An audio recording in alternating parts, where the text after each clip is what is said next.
বিদ্যুৎ এবং জ্বালানি তেলের মূল্য বৃদ্ধির কারণে দ্রব্য মূল্য বৃদ্ধি পাবে, এটি স্বাভাবিক।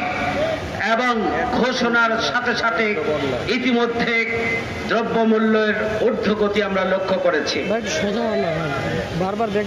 বিদ্যুৎ বৃদ্ধির কারণে এবং জ্বালানি তেলের মূল্য বৃদ্ধির কারণে রাস্তার পরিবহন সেক্টরের মূল্য বৃদ্ধি পাবে। ডিজেলের মূল্য বৃদ্ধির কারণে কৃষি যন্ত্রপাতি এবং কৃষিকাজে যে সমস্ত যন্ত্রপাতি ব্যবহার হয় সেখানকার ব্যয়ভার বেড়ে যাবে। পরিবহনের, কৃষি উৎপাদন এবং কৃষি বীজ সহ সকল ক্ষেত্রে এটার ব্যয়ভার বেড়ে যাবে। প্রত্যেকটি মূল্য বিদ্যুৎ বৃদ্ধির কারণে প্রত্যেকটি প্রোডাক্টের মূল্য বৃদ্ধি পাবে, এটি স্বাভাবিক। সরকার এটি জানেন। এরপরও আন্তর্জাতিক বাজারে তেলের পরিস্থিতি স্বাভাবিক থাকার পরও বাংলাদেশে এক মাসে 2 বার জ্বালানি তেলের মূল্য বৃদ্ধি করা হলো।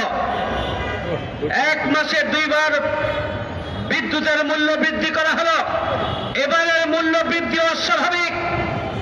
যারা 50 ইউনিট ব্যবহার করেন, অর্থাৎ সবচেয়ে কম ব্যবহার যারা করেন, তাদের প্রতি ইউনিটের মূল্য 1 টাকা 59 পয়সা বৃদ্ধি করা হয়েছে। তাহলে প্রতি মাসে হাজার হাজার কোটি টাকা জনগণের ঘরে বসিয়ে সেখান থেকে জনগণের জীবনযাত্রাকে অস্বাভাবিক করার মধ্য দিয়ে এই টাকা কোথায় যাবে জনগণ জানতে চায়। সংগ্রামী ভাই বন্ধুগণ, আইন শৃঙ্খলা পরিস্থিতির অস্বাভাবিক ভাবে আমরা লক্ষ্য করছি। রামিসা হত্যাকাণ্ড থেকে ব্যাপকভাবে খুন এবং ধর্ষণ, সন্ত্রাস, লুটপাট, দুর্নীতি এবং দখল ব্যাপকভাবে বেড়ে গিয়েছে। চাঁদাবাজি আগে একজনকে চাঁদা দিতে হতো, এখন একই চাঁদা 2 জন, 3 জন, 4 জন, 5 জন পর্যন্ত 5 স্তরে চাঁদা দিতে হয়। এই হচ্ছে বাস্তব পরিস্থিতি দেশের। ইসলামী ব্যাংক নিয়ে ষড়যন্ত্র করা হয়েছে।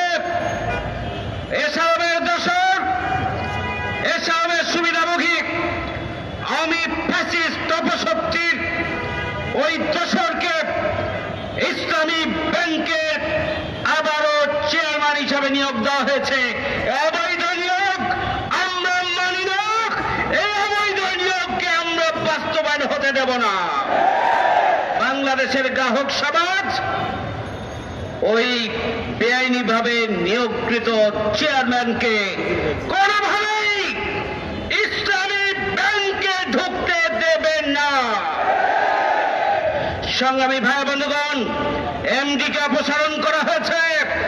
আবারও ফ্যাসিবাদের কোন দোষক, ব্যাংক লুটপাটকারীদের কোন অংশীদারকে আবারও ব্যাংকের এমডি বানানোর চক্রান্ত করা হচ্ছে। যদি ব্যাংকের স্বার্থ বিরোধী কোন এমডি নিয়োগ দেওয়া হয়, ইসলামী ব্যাংকের গ্রাহকরা, কর্মচারীরা তাদেরকে ব্যাংকে ঢুকতে দেবেন না।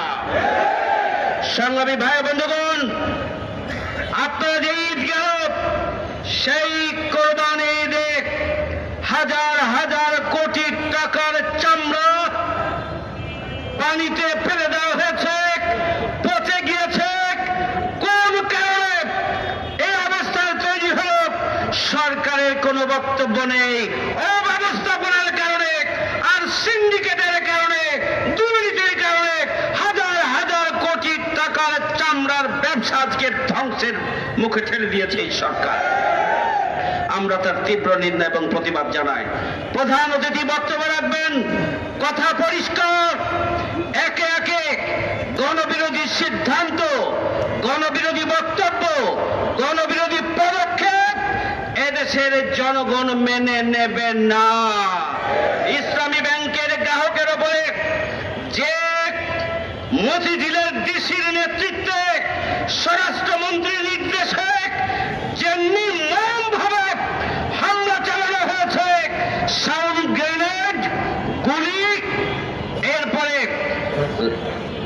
টিয়ারশেল, লাঠিচার্জ এবং ব্যাপকভাবে জনগণকে, শত শত জনগণকে, গ্রাহককে সেদিন যে নির্মমভাবে আহত করা হয়েছে, আমরা মতিঝিলের ডিসির বিরুদ্ধে যদি স্বরাষ্ট্রমন্ত্রী পদক্ষেপ গ্রহণ না করেন আমরা বুঝে নেব আপনার নির্দেশে এটি হয়েছে। সুতরাং আপনাদের বিরুদ্ধে গ্রাহকরা আগামী দিনে কর্মসূচি গ্রহণ করতে বাধ্য হবে।